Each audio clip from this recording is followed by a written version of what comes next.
This is what we're going to make today. It's a flagpole, 6 foot long, and you might think, well, why didn't you just buy one? Well, most of the ones I saw that were reasonably priced, it was 3 pieces of pipe stuck together to make a 6 foot pole, and that didn't seem very sturdy to me. So I thought, you know, I can just make one really easy. So let's get in the shop and we'll get this thing made. All right, so we're going to place the hole in the top, and we're going to be putting this little eye bolt in here. So whatever size eye bolts you've got, just get you a drill bit that's just a little bit larger than that. And if you'll look on the conduit, usually you can find a line that runs all the way down it, and that's going to help you get them in the same spot. So right here I can see this line that runs all the way down. So I'm going to mark right on top of that line.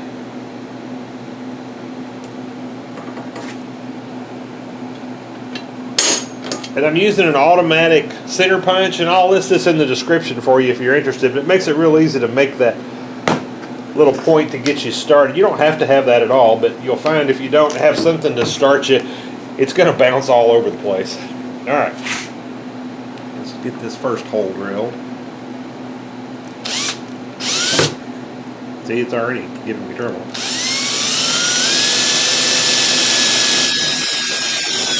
I want to try to get this, not critical, but I want to try to get it straight up and down. See if my hole's big enough. Now this is 3/4 conduit, or ENT, that I'm sure I got it at Home Depot years ago. So you want to get your eye bolt, make sure it goes all the way through, and you got room to put your nut on the other side, like that. All right, we'll drill the other hole. All right, so to get the next hole, I don't want to just measure between them. I want to make sure I get it in the right spot so that it's relatively tight. You don't want it so tight you can't get your flag on here. All right, so we're going to put it right about there. And I'm going to look for that same line. All right, so that same line that I found that ran the length is right here. So I'm going to put the next hole right here.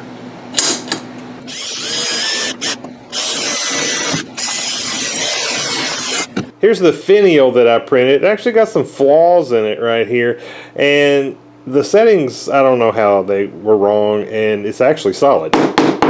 So it ought to last a long time. It's going to be up high where nobody will really see it, but now I want to paint it. So I'm just going to set it in this block of wood like that and paint it with some Rust-Oleum metallic.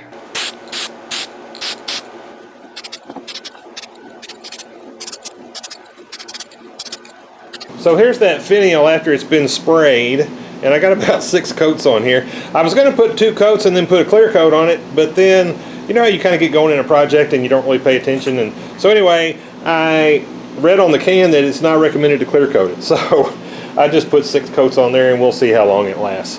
Now, I put this hole about a 1/2 inch down, and I knew this stem was 1 inch because I wanted it to kind of lock that in place. Now, if I'd been smart, I would have waited and drilled this hole, because now I got to try to somehow find both ends of this hole. So I'm going to drill this way a little bit and drill this way a little bit and connect them together. But if you're doing this, be a little smarter and wait till you get your finial in there and drill it, or don't do a finial at all. Alright, so we did kind of connect them together.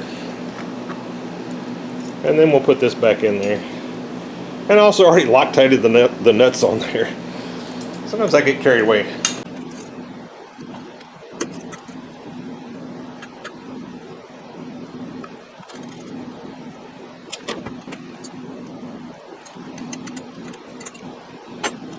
Well, that'll look decent from far away. All right, so that's got it all installed. The holder over here I made years ago just out of a piece of pipe. Just cut it at an angle and welded it to that thing on the side there. It needs to be repainted at this point. Anyway, that's got it up here, and it's working like it's supposed to. Hope this was interesting to you. Thank you for watching.